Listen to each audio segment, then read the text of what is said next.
one nation, under God, indivisible, with liberty and justice for all. Please remain standing while Deputy Mayor Vince Sarah leads us in prayer. Heavenly Father, we ask that you watch over our meeting. Help us to work together. Help us to listen more than we judge. Guide our hearts and our minds so that we may always make the best decisions for our community. Amen. Thank you. Please be seated.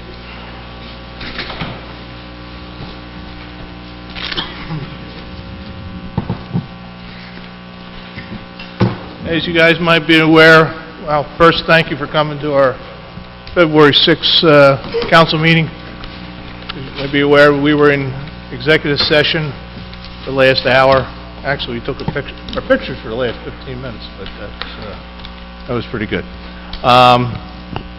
Fred, as usual, you're going to comment on the executive session? Yes, Mayor. In executive session, Mayor and City Council discussed certain matters regarding personnel. Specifically, the manager advised of personnel appointments. Those appointments included in the police department the appointment of Rich Casamento as captain, Brian Feehan as lieutenant, Jack Glasser as sergeant, and Mike Finan as sergeant also. Additionally, the manager advised that Jack Murray has been appointed as the fire official. Additionally, the manager advised that Ed Stinson has been appointed as conflict engineer. Council also discussed an RFP process leading to the appointment of a municipal engineer. Additional information on this matter will be made available to the public this evening when Council considers Resolution 2019-28. That's it, sir. Thank you, Fred. Right now, we're going to either approve or discuss the council minutes from January 16, 2019, and executive minutes from the same period. I need a first and second. So move. Second. Any questions? See none? Can I have roll call, please? Pugh? Yes. Lettieri? Yes. Haney? Yes. Jalukri? Yes. Reardon? Yes. Sarah? Yes. Mayor Simpson? Yes. Motion carried. And we're going to pay our bills, so I need a first and second on operation and expenses. I'll make that motion. Second. Any questions on the bill list? Seeing none, can I have roll call, please? Pugh? Yes. Lettieri? Yes. Haney? Yes. Jalukri? Yes. Reardon? Yes.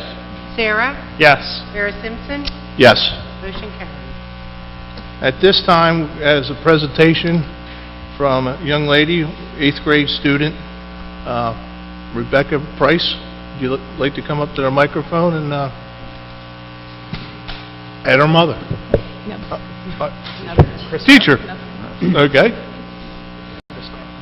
Chris Carl, I'm sorry. Thank you. Good evening, Mayor and City Council. Thank you so much for putting us on your agenda this evening. For those of you that don't know me, my name is Christine Carlin. I teach 8th grade Reading and Language Arts at the school. Our 8th graders have entered a contest with the Philadelphia Zoo, and it's called the Unless Contest, and it brings awareness to endangered animals and also to water conservation. And what we have done is each of the kids has picked a project, whether it's making a slideshow or they're going to present to our other students in elementary school. Some of them are going to do public speaking, which Rebecca has chosen to do. So we're very excited for her, very proud of her, for her to share what we've been doing in school and what we plan on doing with the community. So, further ado, it's Rebecca. Thank you. Council members of Brigantine, good afternoon. My name is Becca Price, and I'm coming from Brigantine North Middle School to talk to you about animal extinction and how it affects us as humans. My 8th grade class is participating in the Unless contest along with other schools in the area.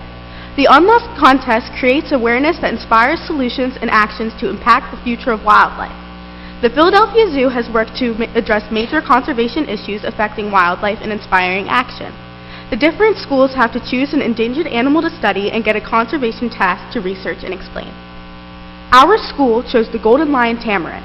a New World monkey part of the Calcididae family.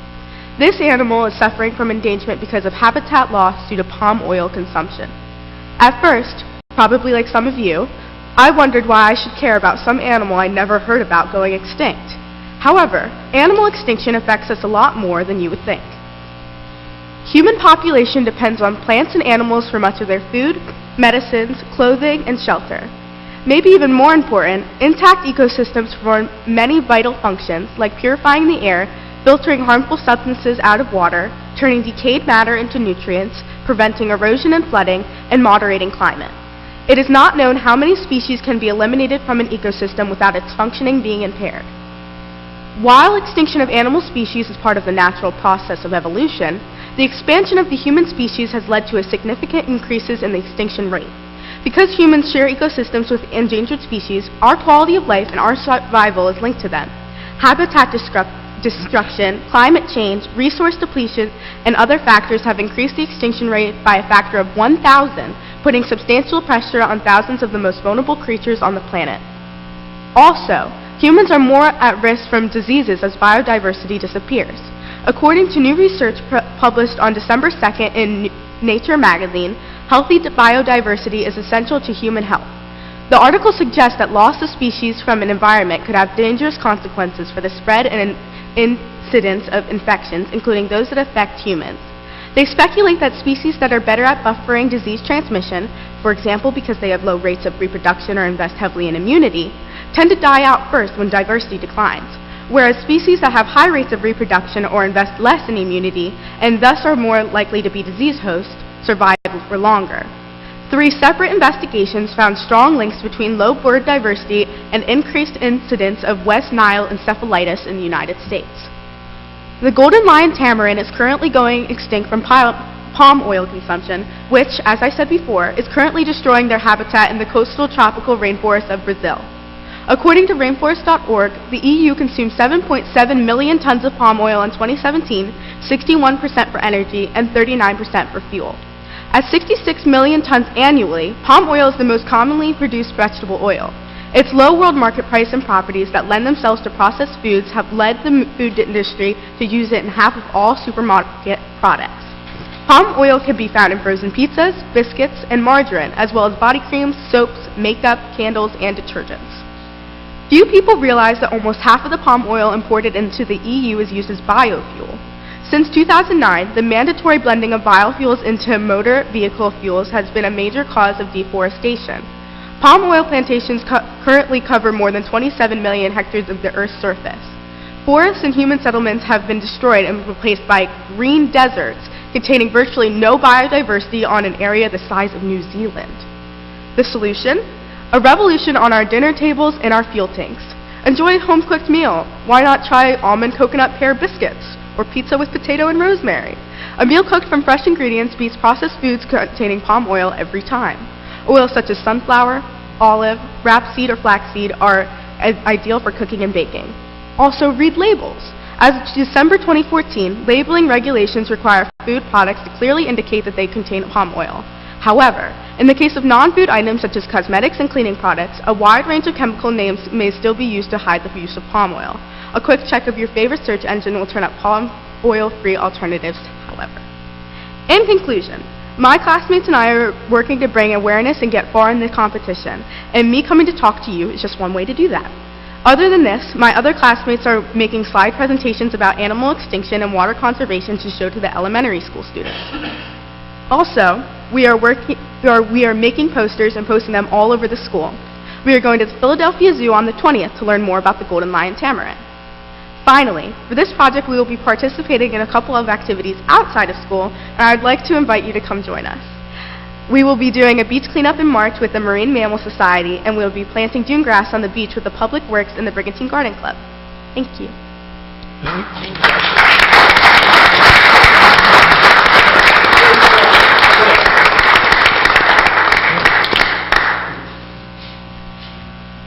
That was great. Thank you, Rebecca.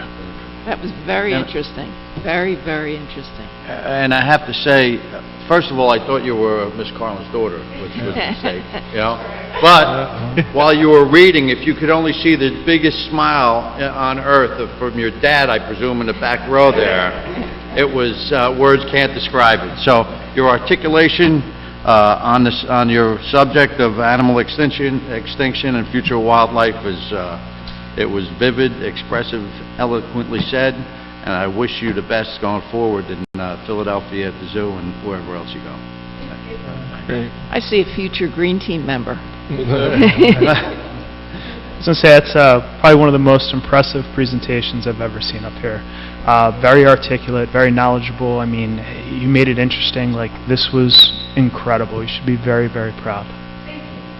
I'm sure Paul has something to say over here, since you're an old school teacher. Former school teacher. Yeah. I'm proud to see middle school students get up in front of a crowd like this. I know it's difficult for even some of us to stand up and speak. You did a great job. Thank you. You know, for purposes of helping Rebecca advance in the competition, maybe City Council could consider adopting a resolution applauding their participation and their efforts, and also calling on citizens to educate themselves about the steps that they can take to diminish or decrease their own use of palm oil. Just saying. Absolutely. It's a great idea. Good idea. Well, Rebecca, that was great, and I certainly appreciate you coming up here and speaking in front of us. And I think one day you'll be sitting in his chair, looking out that way. So, great job. Thank you very much. Is there some kind of a resolution, a voice resolution that we could? Why don't we do like a formal one and present it? Okay. Yeah. As we could Do a formal.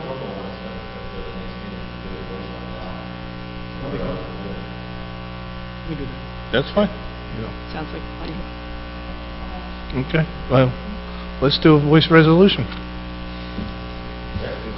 All right, so this will be, I assume, a resolution of City Council applauding the efforts of Rebecca and the other students in this competition, encouraging them to continue with that work, and also encouraging all the citizens of Brigantine to educate themselves. As Rebecca indicated, it's as simple as going in your search engine and checking for palm oil and palm oil alternatives, but we'd like to encourage people to educate themselves and then take the next more essential step of trying to change their own consumption habits to minimize that because of the obvious detrimental impacts that the overuse of and overconsumption of palm oil are causing right now.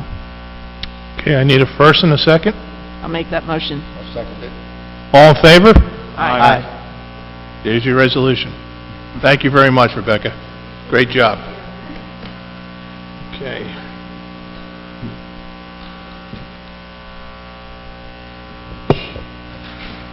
Good. Yes.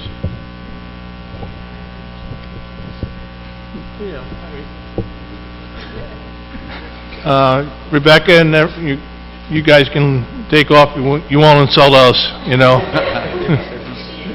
Okay. Absolutely. Well, can I go too? Thank you. Thank you. Chris. Thanks, Al.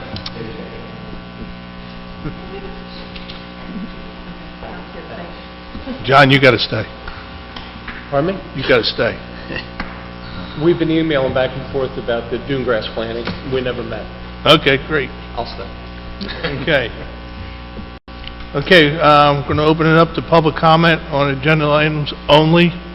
Anybody from the public wants to come up and speak, please have your name, address, and you got 5 minutes to talk about the agenda items only.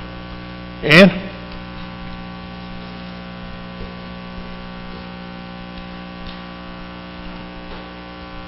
Ann H. Phillips, 308 27th Street. I have two problems with the dune maintenance ordinance. Number one, the fact that it exists, which it should not.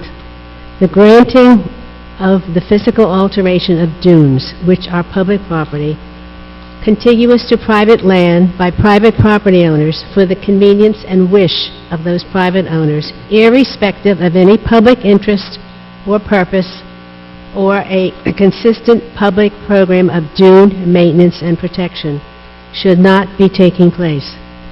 Problem number two, The original ordinance places responsibility and accountability for such private interest alterations on individual council members.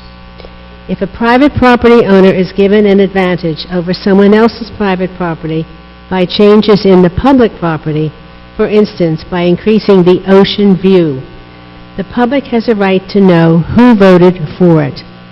It's called transparency. Transferring accountability to the municipal engineer or his or her designee is very convenient for a council member, and how suspicious it looks. Each council member should be checking on alterations to public property before voting. That is certainly your duty. Removing that duty is a good example of buck passing. Thank you. Thank you, Ann. Mr. Johnson? John Johnson, 36 Coke Hill Beach Drive. I'm looking ahead at the agenda, and item number 13, general maintenance and repairs for various city projects. As I drive my bike past Public Works Building every day I can ride, I look at that Public Works Building and say, boy, that is a sad-looking thing. So I would think general maintenance and repair, there's something that doesn't look first class in Brigantine, the front of that building. Thank you. I think we have John during, and when I became mayor, we have talked about a few things that we're going to improve down there. We just have to get the funding and the bonding for it. So, but John has it in the works. The building's about 35 years old at this stage, right? Right. Most upsetting, I don't see a flagpole on our building down there, so I think every municipal building should have a flagpole. And we talked about that too. Yes, sir. Anybody else? Seeing none, I'm going to close the public portion. And I'm going to move on to ordinance number 1, 2019, public hearing and adoption, amending the charter of 284 of the Code of City of Brigantine as it relates to no parking bus stop zone. I need a first and a second. So moved. Second. Okay. I'm going to ask anybody in the public would like to come up and speak about this ordinance. Seeing none, I'm going to close that public portion of it. Council? Anybody on council would like to speak about it?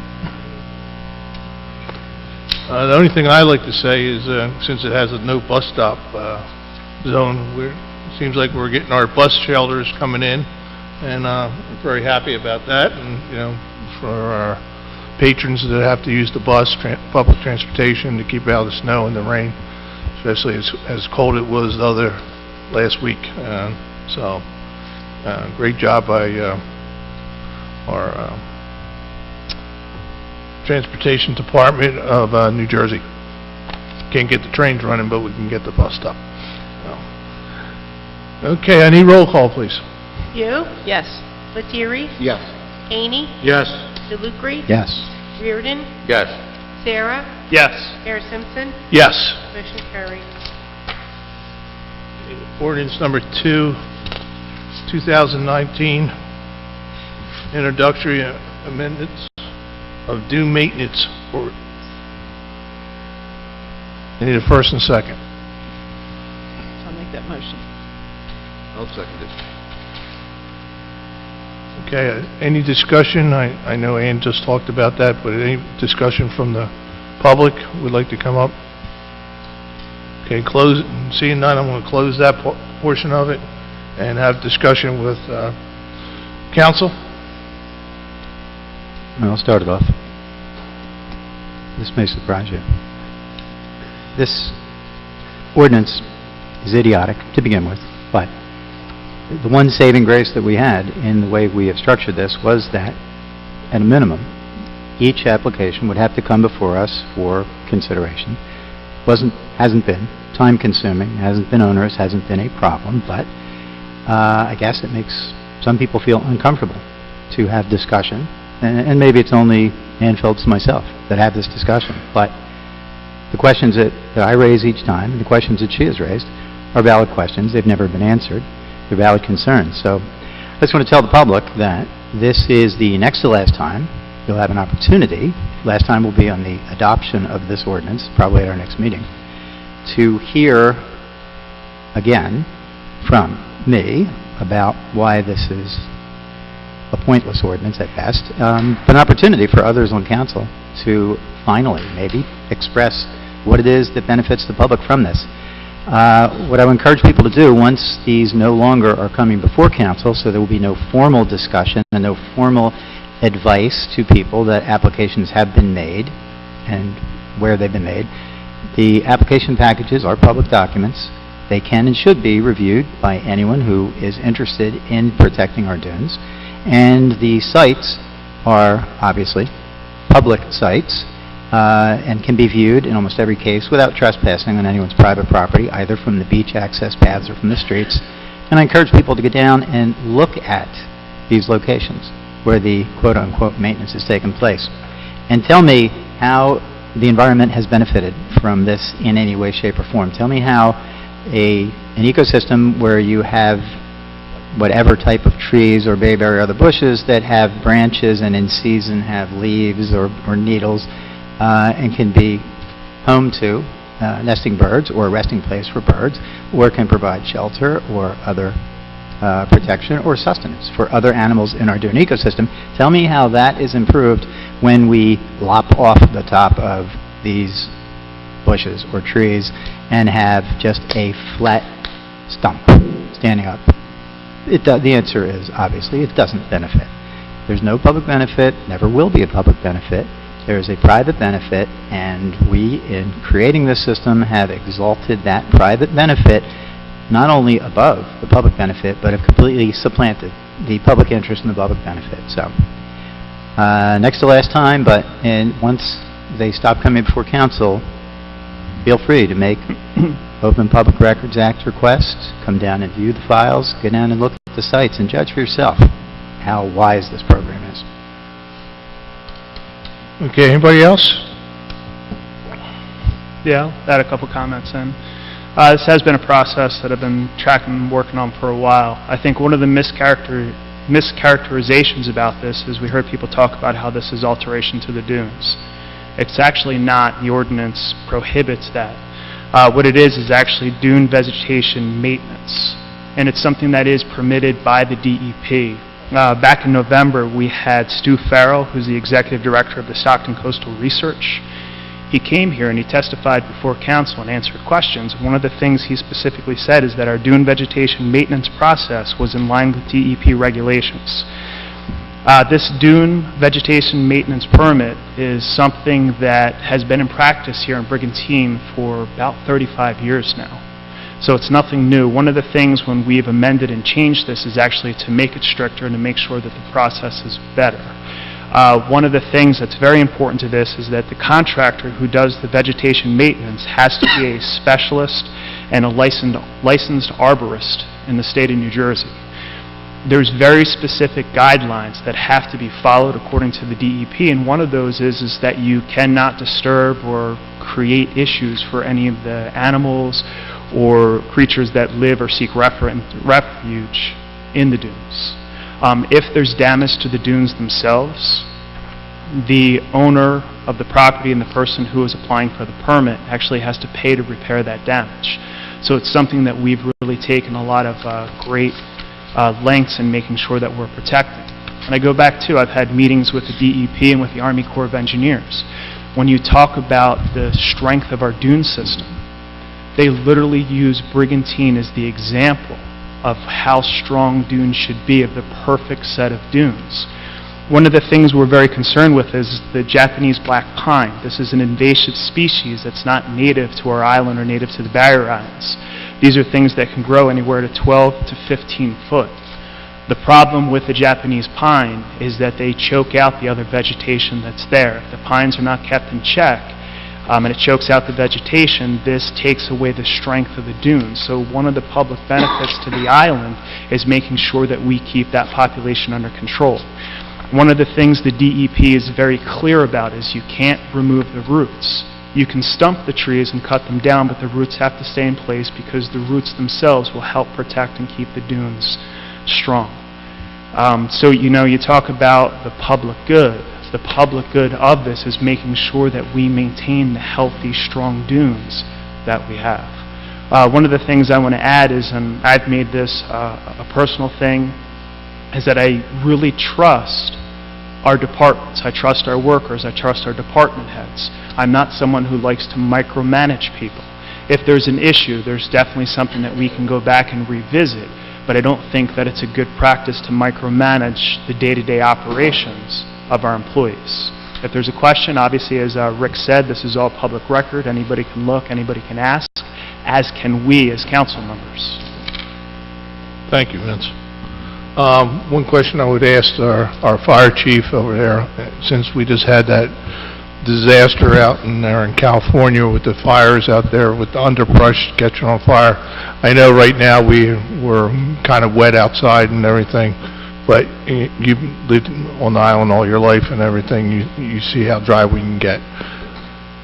Taking out the underbrush and the dead branches and stuff like that, will that help from a fire end of it?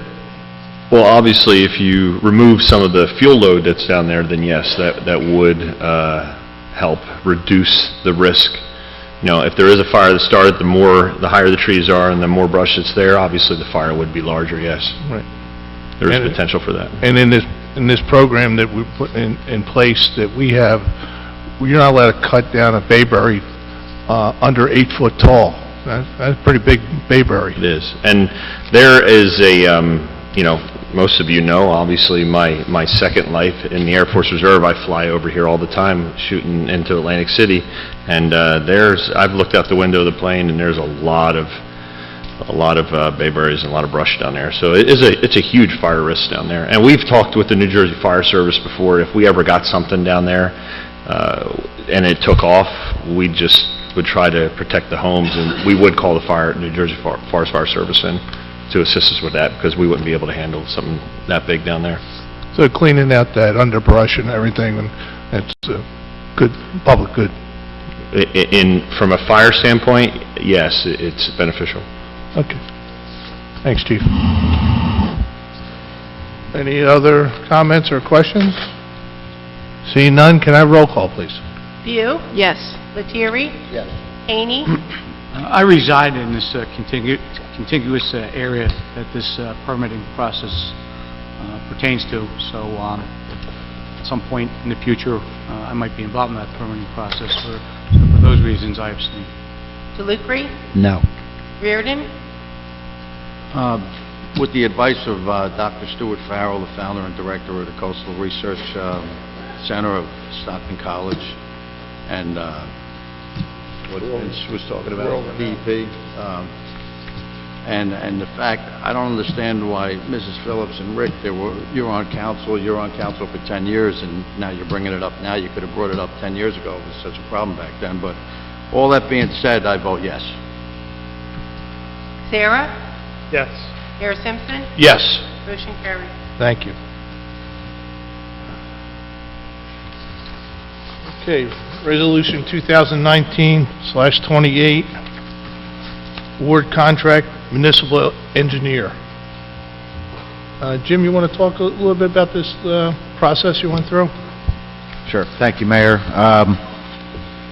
As you know, I started here December 5th, and one of the things that I was tasked with doing was reviewing our professional services and preparing them for this upcoming year.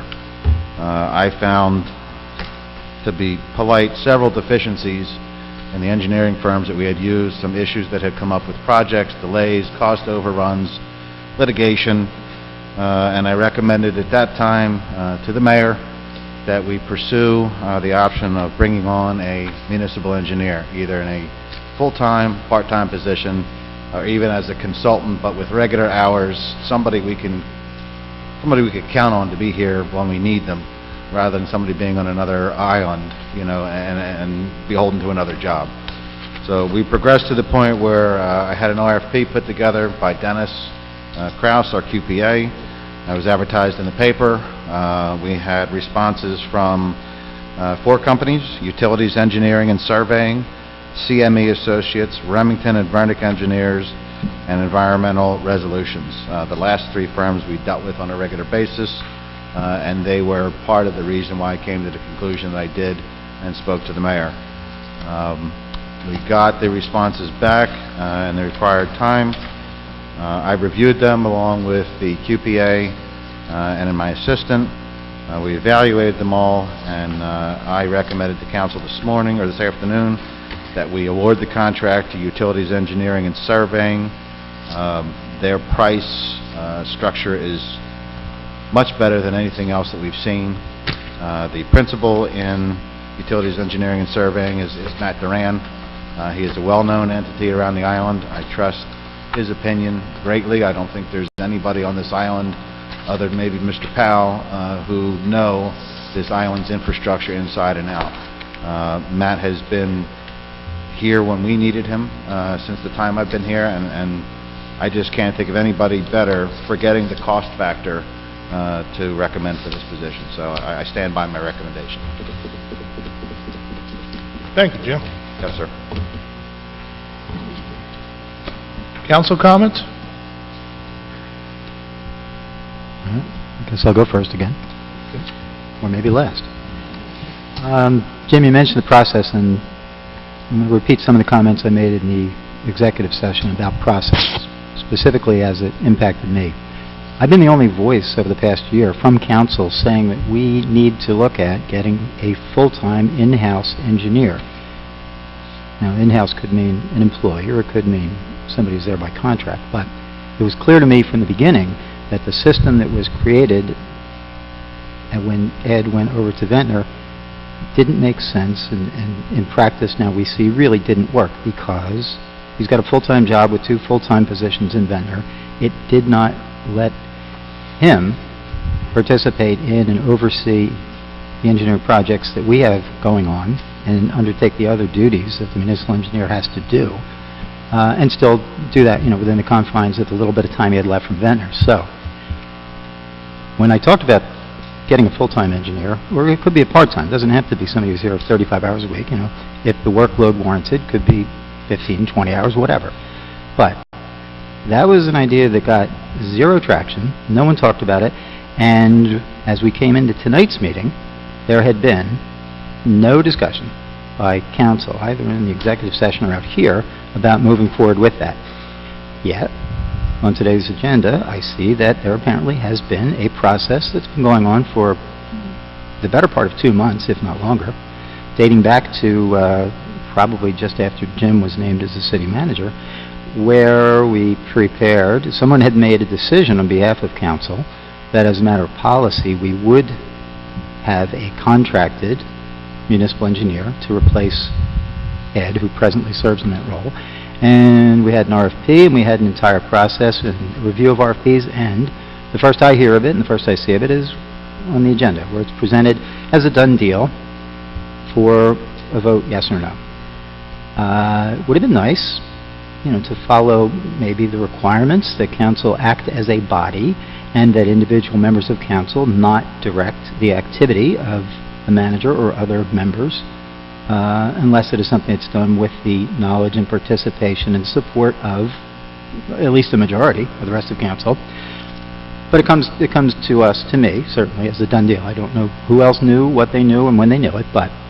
So, we have tonight a proposal to have someone on contract for an estimated number of hours, but there's no cap. It's going to be, presumably, however many hours are deemed to be needed. And we will have, I assume, then no discussion about the merits of bringing somebody in-house, somebody who would be capped, in terms of what the total cost might be, and who would be available to us all the time, rather than a contract, independent contractor, really, who is, here for perhaps a certain number of hours, but not necessarily available to you beyond that. So structurally, I don't understand why we have this, why we've chosen this path, because we, as council, haven't chosen this path. This is presented to us as the only alternative tonight. Beyond that, we're proposing to create a situation that I think has inherent conflict risks, which are that there's an identity and a relationship between a firm which is presently doing contract work for the city and which does private work for private citizens in the city, which work from time to time needs to be reviewed and approved and overseen by our official statutory city engineer. And the fact that they're not the same, one and the same person, to me is immaterial. I mean, when we talk about the appearance of a conflict or the risk of a conflict, it certainly extends to situations involving family members and certainly involving firms which the new city engineer had previously been for much, if not all, of their working life associated with. I understand that the proposed resolution for that is to also appoint a conflict engineer, which I'll note in passing, and this is procedural, but I'd like to have Fred's opinion on this. Fred, if the city engineer's job under 40A 9-140, if the city engineer is appointed by council, would the conflict engineer not also require a vote by council, given that as a conflict engineer they're serving in that same role? No, I mean, given this form of government, a lot of these appointments can go through the manager's office. I mean, I think as a matter of form, when we are bringing in consultants, it is better done through council. But when we get to the conflict level, I don't know that the same issues are in play, because it's a very junior position, and I mean, it doesn't cause a legal problem for me that a conflict person would be appointed by the manager, given the nature of this form of government, where the manager is the real source of power in this government, with due respect to council. Well, and the reason for my question is simply because statutorily, as you know, the city engineer is a council appointment, so a person who is serving in that role, albeit just in conflict situations, is still, for those purposes, the city engineer. Either way. I mean, it's an argument, you know. So, my fundamental problem with this approach is that it ignores, negates any council discussion, which could have happened, you know, at any point in the last 2 or whatever number of months this has been cooking, about a public discussion, about the pros and cons. And if at the end of the public discussion, you know, it was a 6-1 vote and I was the one, that's fine. That's how votes go. But at least there is then a public discussion at a time prior to the decisions being made, and in effect, a done deal. So, not sure what the perceived benefit is by, or to, whoever it is that decided we'd go in this direction, in terms of not discussing it until tonight. And I also think that would have been, and still is, a wiser alternative to explore bringing somebody in-house. I understand that Ventnor and Margate have, for the longest time, they shared an engineer, so they were able to make do with part-time, and we are proposing here, at least initially, I think, Jim, what, 10 and a half hours a week? Yeah, correct. Yeah, so, you know, for the amount of money that turns out to be, if in fact it's, you know, 10 and a half, and you would expect it would be more, because, you know, we had Ed available to us for somewhat less than that, and, you know, there was more work than he could get to in that amount of time. I would think that there's certainly a reasonable prospect that one could bring somebody in-house and do it more cheaply, and have that person available to you, whether they're part-time or full-time. They're here, they're yours the whole time. That can't happen given the decisions that were made outside of council's meetings, and certainly outside of any awareness that I had. Thank you. Okay, any other? Mike? Yeah, Jim, I would just like to compliment you. I think it's a brilliant choice. Matt, through the years, is such an honorable man here in Brigantine with such strong connections, such a charitable man. perspicacious, insightful, wise as far as, people refer to him as the godfather of Brigantine infrastructure, and we're getting him here at a rate that's unbelievable, not to mention no health benefits. So if you want to talk about saving taxpayers' money, and it goes along with the choice we made after Ed left last March, not to bring on another expense with a full-time engineer at that time. I just think it was tremendous what we did, saving taxpayers' money, and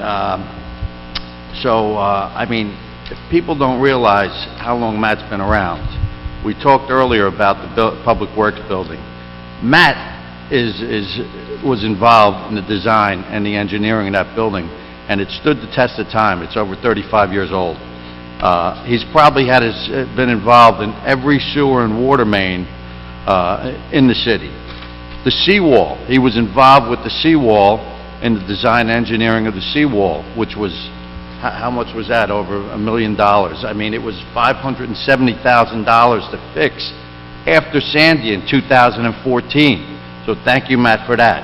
And finally, right now at this time, we have a job that's cost over $2 million on East Evans Boulevard, that's with the flood pump stations and Jenkins Parkway and 12th Street and all the work that's going on there. Matt has been involved with that. Matt's obviously been involved with so much in Brigantine. I just think it's a very good choice, an excellent choice. So thank you, Jim. Other council? Good points, Mike.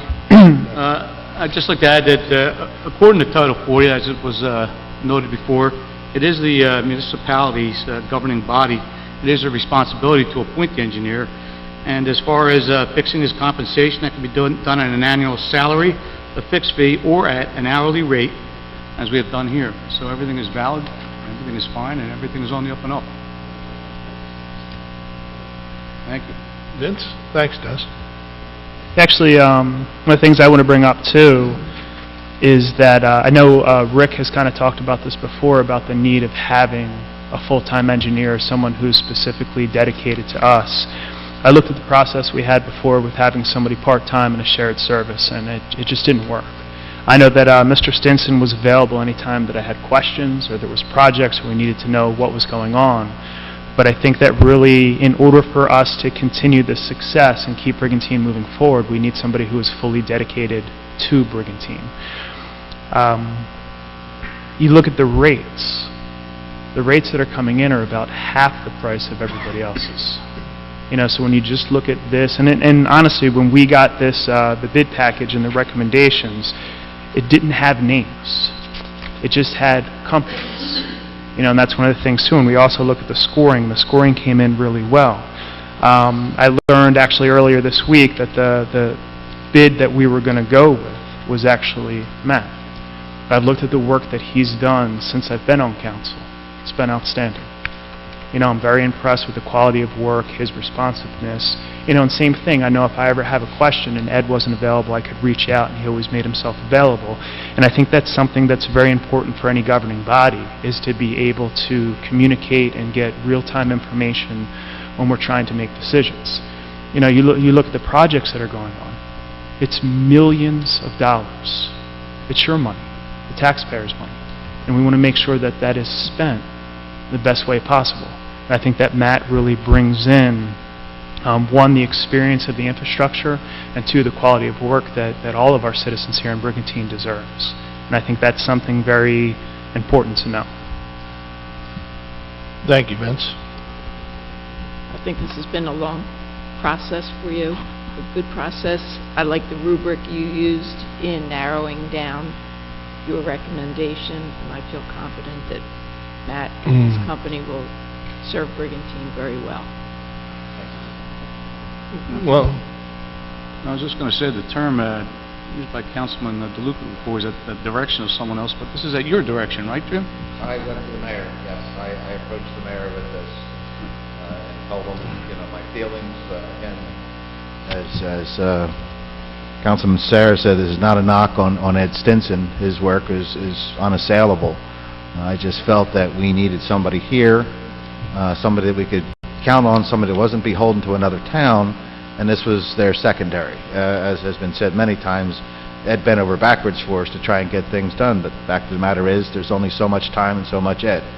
I thought, this would probably be the best direction for me as the city manager to take with regards to the engineer, so I approached the mayor with it, and he agreed. Thank you. Thank you for that clarification. Yes, sir. Thank you, Dennis. Well, yes, I was involved in this, and I'll take full blame or full credit, and I think it's a credit, and it's a credit to the citizens of Brigantine to have a caliber of engineer professionalism of Matt Doran to be really half price than everybody else. We're not paying them no health benefits, and like Councilman Reardon said, there's no health benefits, there's no vacation time, there's no sick time. If he doesn't show up, he doesn't get paid. I mean, this is a win-win-win for Brigantine, and he's been our engineer for the last, our consultant engineer for the last couple of years, and it's about the same amount of money. So there's no loss here. There's only a gain, and so we're moving Brigantine forward. It doesn't matter whose name it is, and I'm just glad that we have a professional on site where Jim can fall back on at any time, and I certainly can make a phone call to him, and I'll get a straight answer from him. So I guess we need roll call. You, Yes. Lettieri, Yes. Haney, Yes. Jalukri. For the reasons I stated before, no. You know what, I don't think we had a motion in a second, I'm sorry. I'll make the motion. I'll second. Okay. Sorry about that, Lynn. Okay, you, Yes. Lettieri, Yes. Haney, Yes. Jalukri, No. Reardon, I'd just like to say thank you, Matt, and yes. Sarah, Yes. Mayor Simpson, Yes. motion carried. Mayor, if I could interrupt for a second? Yes. When we get to council manager discussion, could I bring Mr. Duran up to give us some updates on projects? Well, I know as Mr. Doring. I don't know who Mr. Duran is. Habit of 20-some years of working with his brothers. Okay. Yes, that would be a great idea if you can give an update to the citizens of Brigantine, what's going on in our city. And I'll try and make it quick, as you know. Yes, sir. Resolution 2019-29, award of contract for general maintenance and repairs for various city projects. I think I'm going to hand this one over to Mr. John over here, and can you give us a little insight of the projects that are going on, and then and who the contractor is, and correct? Actually, Mayor, this is for the pay-to-play. Okay. It's anticipated that we will be using masonry throughout some projects that will be coming up, and we anticipate it to exceed, like we did last year, the $17,000 for the pay-to-play. Okay. That's what this is about. Anything that we do at Public Works over $5,400, we get 3 prices. So Okay. It's all, And it's been consistent with this Yes. Individual? yes. Okay. Good quality work and very good prices. Okay. Any other questions from council? Yeah, and this follows up a little bit on the conversation that Jim and I started before we came in, which is, I'm not, I guess, quite clear. Is the resolution to both affirm that they comply with pay-to-play regulations and to award them a contract to perform whatever services you may need from them up to $39,900? No, it's not an award of a contract, it is just for the pay-to-play. We did not award a contract. No, I understand. My question was, I guess, looking forward, you're going to use them, you presume, during the year for different projects. In the past year, masonry has been the lowest reasonable price, and we've gone with them. We did the same pay-to-play last year because his prices were lower than the 3 other quotes that we get. We did the pillars out front of City Hall. We don't have the equipment to do it. We got 3 prices. They were the most reasonable. I don't want to say cheapest, but most reasonable. So if, theoretically, if you had a job that was over $17.5 that came in and you reached out to various contractors and somebody other than Mace came in low and you wanted to use them, if they didn't already have in place a resolution of this type, there would have to be confirmation for I'd that? have to have the pay-to-play and the affirmative action, I believe is what it's called. And they have to have the Public Works Contractor's License, BRC, and the W-9. Right, and do we, because it recites in the form in our package that the total value of services is not expected to exceed $39,900. Correct. And has that been the history for these last couple of years, that all services of this type, whether by Mace or whomever, annually come in under $39,900? No, sir. We've been under $39,900. This year, we're going to be going out to bid for gravel, because we anticipated to be going over $39,900, because I have some beach paths that we're adding the handicap ramps to, and we're going to be bidding out for gravel this year. And the other things that we do, we haven't had to bid out. I mean, the heating and air conditioning, that's on the bidded contract, the wells and lift stations, but no other, something like this, not like this. Okay, thank you. You're welcome. Any other questions or comments? Hearing none, can I have roll call, please? Can we have a motion in a second? I'll make that I thought we motion. had that. That was I clear. ask you all the time, you don't speak up. Go ahead, motion and second, please. I'll make the motion. Second. Now can we have a roll call, please? Yes. View, Yes. Lettieri, Yes. Haney. Yes. DeLucre, Yes. Reardon, Yes. Sarah, Yes. Mayor Simpson, Yes. motion carried. Okay, I need a motion and a second for Resolution 2019-30, Smile Factory License Renewal. So move. Second. Okay. Everybody know what the Smile Factory is? Over at the arcade. Yeah, over there. Okay. Okay. Hey, Tom, Chief? Yes. Do we have any problems or anything at the arcade and that we No, should we be have concerned of or anything like that? There's none. Even in the summertime, we usually have a Class 1 up and down the avenue there to keep an eye on the Smile Factory. There's never any problems. No problems? No. Okay. Jim, you see any problems with renewing this license? None whatsoever. Okay. Any questions by council? Hearing none, can we have roll call, please? View, Motion. We did. Yeah, we did that one. Made the motion. The rookie's jumping in on Oh. me. View, Yes. Lettieri, Yes. Haney, Yes. DeLucre, Yes. Reardon, Yes. Sarah, Yes. Mayor Simpson, Yes. motion carried. Need a motion and a second on Resolution 2019/32, construction permit 31. refund. You need 31, real estate tax. Oh, yeah, I marked it off. I'll go back to that one then. Let's do 2019/32, construction permit refund. I'll make that motion. Second. Any questions? Hearing none, can I have roll call, please? View, Yes. Lettieri, Yes. Haney, Yes. DeLucre, Yes. Reardon, Yes. Sarah, Yes. Mayor Simpson, Yes. motion carried. Going to go back to Resolution 2019/31, real estate tax refund. I need a motion and a second, please. So moved. Second. Any questions?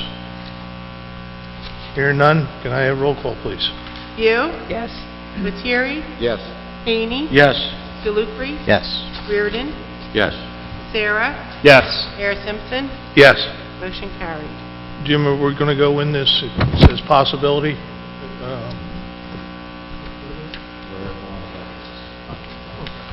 That's one item we didn't get to in executive session. Let Fred make a Are comment. you good with that, Fred? Yeah, Mayor, I am. I mean, I realize that from the time... Well, let me get a motion and a second here, because I get Howard at. Oh, wait. No, I think we should We were... get to a point where then we can talk about it. Let's have a motion and a second on Resolution 2019/33, opposing the cuts to veterans' budget. I'll make that motion. I'll second it. Okay, Fred, can we have you Sure, explain? Mayor, the brief explanation is this. At another council meeting, a gentleman addressed council in regard to budget cuts in the Veterans Military Affairs budget. And at that time, he had with him an informational document that he was referring to where he gathered his information. Council took an oral motion and basically opposed those cuts in the veterans budget. I spoke to the gentleman, and then I was asked to actually memorialize that with a written resolution. Right. I spoke to the gentleman after the meeting, and he was kind enough to share the document that he was working off of with me. And I went to prepare the resolution, and when I actually looked at the document, I realized that it was an April 2018 document which talked about a proposed budget, the proposed budget for 2019. It was not the actual budget as adopted.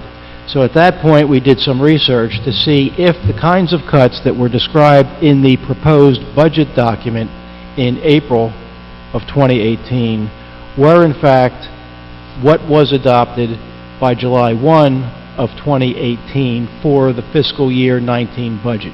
So that took some time, and that's why this comes back to you tonight, because that review now seems to be consistent that what was requested or suggested in the proposed budget in April of 2018 was what was actually adopted, and there were reductions in veterans transportation programs to the tune of $1 million in one program and a couple $100,000 on another. So your resolution memorializes what you did probably a couple of months ago now, and it was delayed getting here because of the realization that we didn't want to function on a proposed budget. If we were going to take a position challenging what the state did, we wanted to know that it was in the budget itself. So that's what took time to get back here. It was back in the Army-Navy game. We noticed that as we were welcoming the vets at that time, that the buses were short. And we were told at that time that our current governor took the money out of the Veterans Transportation Fund and moved it over to the Defend Illegal Aliens Fund. And we thought that was atrocious. Yeah. And so we're consistent with that.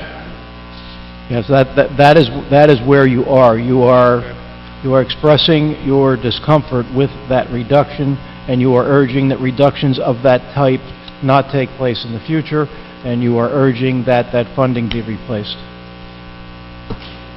Everybody understand that? Any questions for Fred or any comments? Yeah, I have a comment too. I think that's disturbing about this is, a lot of times for the transportation, we thought that this was just, for community events. But it also turns out that that money, that over $1 million that's there, is also for the veterans to be able to go to doctor's appointments. And you think about all the things that are good in our country, the freedoms we have, the safety we have, the sacrifice that our veterans make. How can we not take care of them when they need us most? They were there for us, putting their lives on the line. And I think it's very, very sad that, the governor and the legislators who voted for this budget were okay with taking over $1 million away from our American heroes. This is a resolution, I know that's important. There's some interest across the county from other municipalities who also want to pass this, but we wanted to make sure the facts were correct before we put it forward. And I really want to thank Senator Chris Brown's staff for doing the research and doing the explanation of the budget to make sure that we were able to be in line with what we wanted to do. Thank you, Vince. I looked back in my notes, and it was December 19th that Bob Cordula was here, Yes. in case you need to look that up. And well explained, Fred. That day when we were at the Elks, that was abhorrent to hear, seeing these handicapped veterans. They had problems getting them there, and some of them couldn't make it. Correct. And it's incomprehensible that they would do something like that. So obviously, we're all for this. Thank you, Dennis. Okay, any more comments? Okay, can we have a roll call, please? You? Yes. Lettieri? Yes. Haney? Yes. DeLucre? Yes. Reardon? Yes. Sarah? Yes. Mayor Simpson? Like I said before, that was atrocious what our Americans did to Americans. We got to take care of our own first, and then we take care of the rest of the world. So I'm voting yes. Motion carried.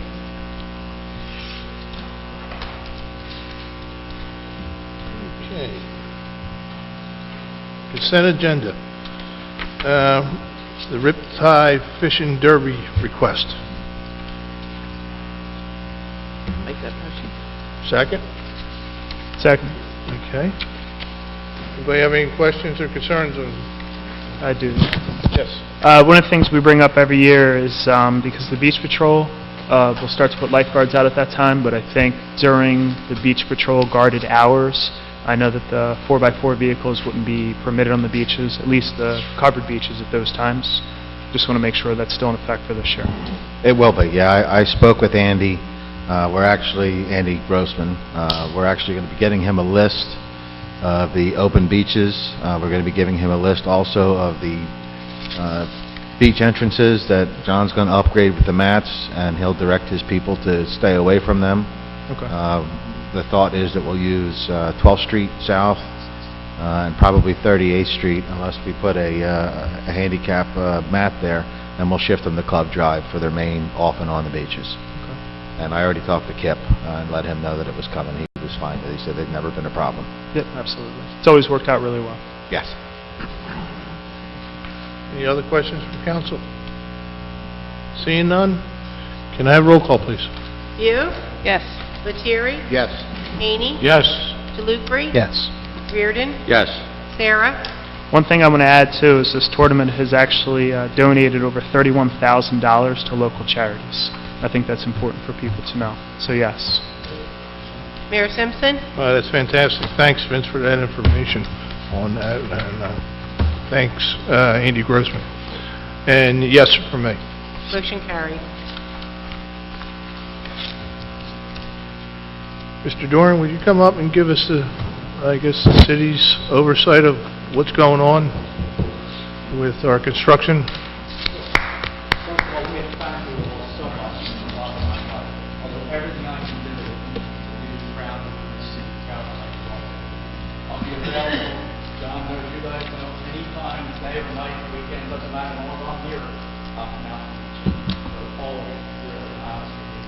Thank you. Thanks. Okay, I just did I contacted some of the engineers doing the work, and they gave me an update on where everything's at. We'll start with the new bulkheads. Everybody can see the new bulkheads are going in. It's completed on 34th, 24th, 10th, and 8th Street. The boathouse is about 70% completed. They'll be done. All the other bulkheads, the only other bulkhead left to do is along 12th Street North. When the pump stations are putting in the gravity lines right now, Lafayette's doing it. When they're done, then they'll come in and do the bulkhead. So the bulkhead's expected to be done by March. They should have everything completed. With regard to the stormwater pump stations, there's 3 of them, 34th Street, Hackney, and Jenkins Parkway. The gravity system on 12th Street North is part of that job. That's what's done. The pumps are on order. It takes 6 to 8 weeks minimum to get the pumps made and delivered. So they'll be building the stations while the pumps are being made to be delivered. They expect a June completion of that project. Generators for the wells. 2 new generators are proposed. The design is complete, and they expect to be out to bid by March for the two generators for the wells. And there's generators let's see what I was. And the generators for the pump station. There's also generators going in for the new pump stations. Then we have the project I was working on, East Evans Boulevard. The directional drill is in. The pipe is in from 6th Street and Quay all the way to 12th Street North, so it's underground. It took them about 2 weeks to get it in. Limited disturbance of the neighborhood, so it worked out very well. They had the pumps and the generator on order. They're probably 8 to 10 weeks to get them. They're going to start digging and driving the piles for the pump station and the generator stand within the next 2 weeks. The projected finish time is about July, depending on delivery of all the materials and all the pumps and everything that go in it. So they're working. Repaving the street and all that? We're going to only repair the street because there's only a few openings because we did the directional drill. Okay. That was one of the savings, was instead of ripping it would have been a month and a half job of ripping the neighborhood up, so it was money well, and actually it was cheaper to do the directional drill. Right. So it worked out Which really is unusual. well. Yeah, which is unusual. And then miscellaneous paving, that's all been completed. We were waiting for the final punch list and the final bill from the design engineer. And the salt building, they started to do some concrete work down at Public Works on the salt building. They did some demolition, but the weather just went bad. So once the weather breaks, they'll come in and finish the concrete work. John, you said the building was due March 22nd? Yes, sir. The new steel building for the top of it is due March 22nd. And the other large project, which is at this point most disruptive, is the South Jersey Gas. Correct. This is Phase 4, the complete Phase 1, 2, and 3. Phase 4 is pretty much Roosevelt Boulevard back down to the 9th Street Wawa, all that area. And right now they're projecting a Phase 5, which is Roosevelt Boulevard North. But they don't have any time frame to start that yet. The gas company hopefully has done all the major street work by June. The only thing we've let them do in the past is individual services at houses, not closing the road down or any of that during the summer. So they are, the other project, the other engineer was Mazer. He has a couple projects going on. The Ocean Drive West drainage, which is replacing the pipe up there, it's awaiting final permits from the state. And the maintenance of the golf course ponds, permits submitted to DEP. They're waiting for the permits to come in from the state.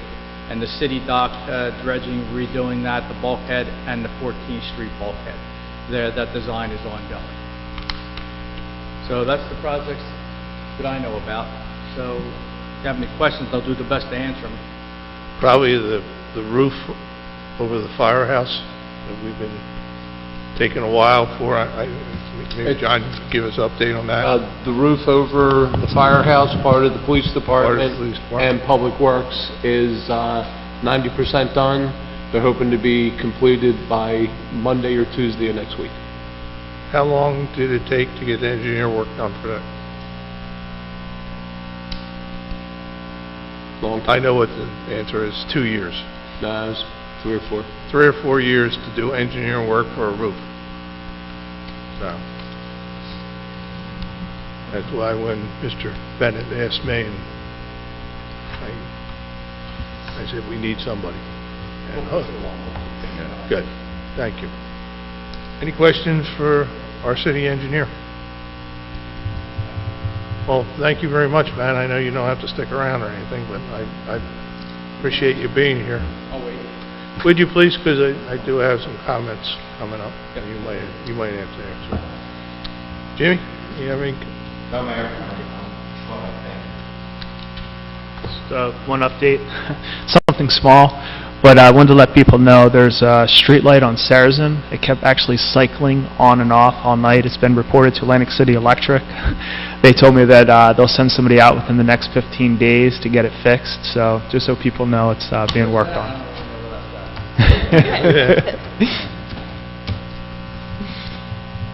Talking about the street lights that when Deputy Mayor Sarah and Councilman Reardon, we walked around, and I think it was 4th Street North. Mr. Doring talked to the electric company, and they went down there and during the process of putting a light up for those people. So that's another promise that we took care of.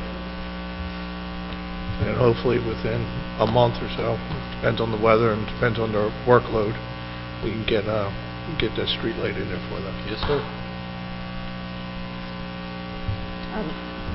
last week, John Doring and I attended a meeting with the Green Team members to begin the lengthy process of attaining silver certification from Sustainable Jersey. We presently have a bronze certification. Silver it's a high goal for us, but we're working hard to attain that. In the next few months, we'll be asking council to help us and pass several resolutions to help us to get to that goal. So more information will be coming. Yes, it will. Well, I noticed down your way there I don't know if you went out there and hollered at the guy, but it seems like the buses are making U-turns on Brigantine Avenue. No, they do it at will. I mean... I saw them today, you know, and some of them still come down the street, others make a U-turn and go back. Right. How long they've stuck by the seawall. Okay. So they're running a little bit late. Okay. Dennis? A lot of that, they've been snowing too. No, that was today. There was no snow. It was pretty nice. As long as they're not doing wheelies or anything, right? Anything, Dennis? This past Monday, had a recreation board meeting, and just a few things. The spring brochure should be out soon. It's at the printer. Should be arriving down there very soon and be online. Summer programs are going to have a Time for Tots, which is part of the education grant that we got from the state. The registration will be held in May, so spread the word around those out in our viewing audience, whether it be on TV or here tonight. Will be held in 2 locations this summer program, at the community center and at the North School. There's also, this time of year with our taxes and everything, AARP is doing tax preparation service, starts on February 13th. It'll be on Wednesdays and Saturdays, 9 a.m. to 1 p.m. I believe you need an appointment for that, so definitely call ahead. And the 4x4 permits are on sale now, and per Jim Mogan, the discounts on those expire at the end of this month. March 1st they go up, and then beginning in March the big stags will go on sale. And that's all I got. Thank you. Thank you, Dennis. Rick, you have anything to report? I do not. Okay, thank you, Rick. In the last week or so, since our last council meeting, there's been rumors going around. You know, it's Brigantine. There's a lot of rumors about our school, our North School there, that we're going to consolidate the school into one school. That was something that the board voted on and approved. Then there's rumors that since I took over as mayor, I was going to rip down the school, sell the lots off, and cut staff by 10 teachers. That's so far from the truth. It's amazing to me. So I reached out to a couple teachers that I knew and some aides that I know, and just said, listen, get some teachers together. Come talk to me. You'll hear it right from the horse's mouth.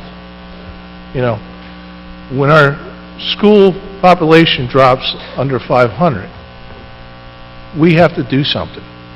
That doesn't mean we're going to cut people's jobs and stuff like that. We just have to make it affordable.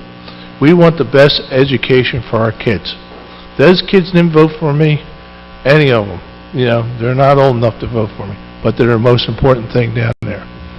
And if you didn't know that I was personally, and Chief Bennett at the time, we went down the city at the school, and I demanded a guard to be in that school after the shooting, and I renew that this year at the city's expense.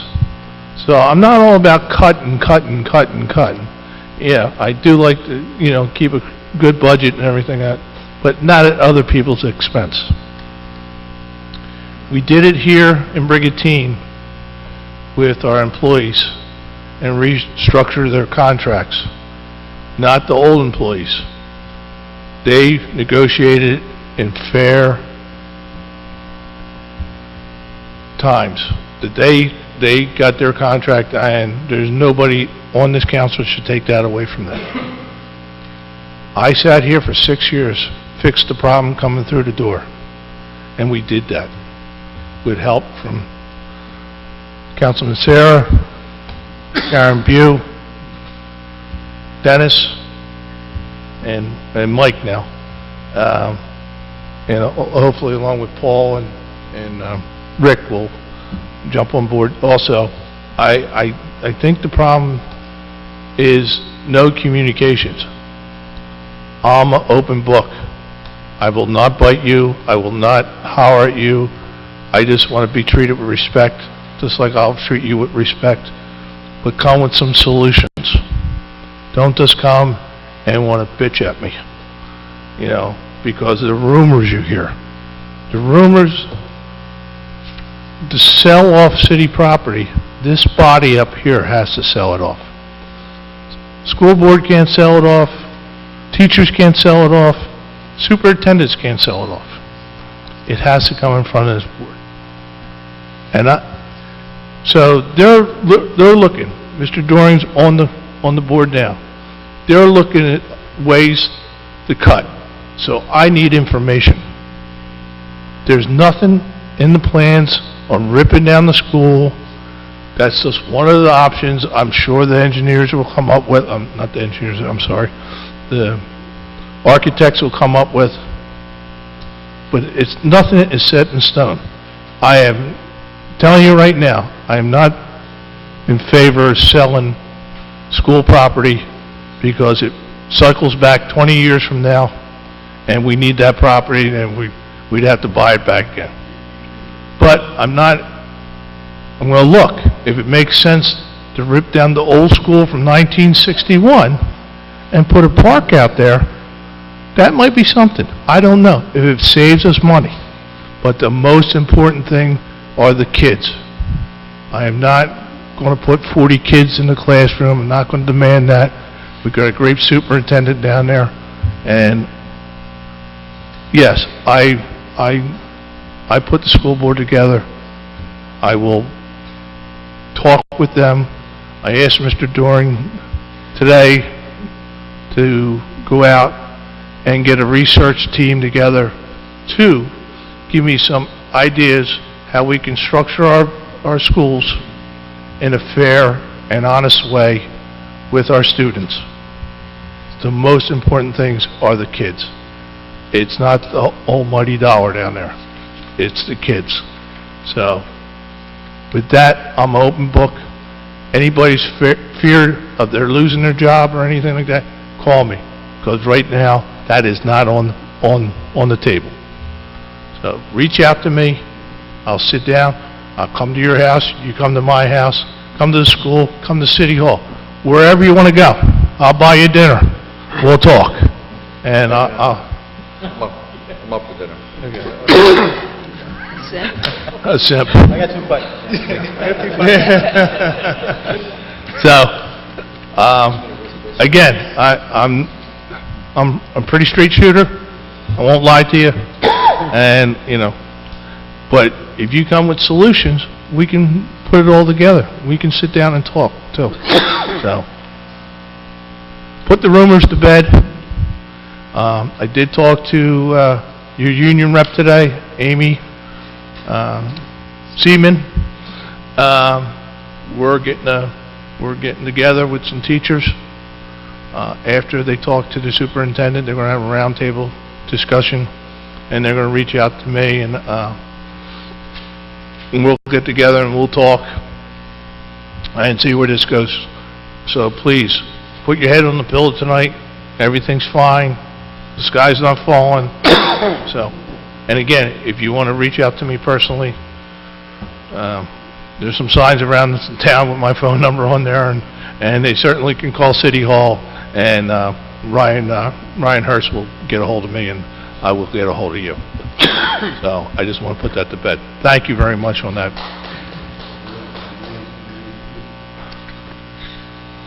Okay, right now, can we have public comment? Anybody from the public wants to talk about anything, can come up, use the microphone, and state their name and address. Frankie, you want to come up? You sure? I mean, you're making phone calls right in the middle of my speech and everything, so. Okay. Hearing none, any more council comments? Yeah, I have one. Sorry, I forgot it earlier. Okay. Yeah, always one Write more, it right? down. Yeah, right at the end. Well, I did write it down. That's where I remembered. If there's something we could take a look at, I had a complaint from the owner at 9th and South Beach Avenue. They said they wanted to see if we could possibly put a drain or something there. I guess when we did the curb cuts, the water's flowing up and flowing up into the sidewalk. In the winter, when it gets cold, it freezes. So they wanted to see. They said they know that there's a drain pipe underneath. I believe it's 9th. I wrote down 9th and South Beach Avenue. It's 900. I know the address. It's 900 South Beach Avenue. So, yeah. Beach. Yeah, it's beach. So, yeah, whatever. You know, I can drive you there if you need to see where it is. It's up the other end. Yeah. Is that north? Anyway, they said that. Next time you talk, get the proper information. I wrote it down. I'm sorry. Listen, I trust that people are going to figure out. We'll work it out. But Well, yeah, they the just north wanted or to south, see. Flip a coin, right? Yeah, but they wanted to see if we could look at possibility of a drain or something. When we did the curb cuts, the water's flowing up into the sidewalk. That's all. Great. Thanks, Vince. Anything else, Vince? No, that's it. Thank you. Hey, one more. Anything else from, well, it's been a great meeting, it was a great discussion. Got some things accomplished and keeping Brigantine moving forward. Our next meeting is February 20th. Thank you for coming, thank you for watching us on TV, and I need a motion and a second to adjourn. Second. All in favor? Aye. Aye. Okay. Anybody want to stay? I'll hang out for a while. Okay. Yeah. Karen won't be at the next meeting.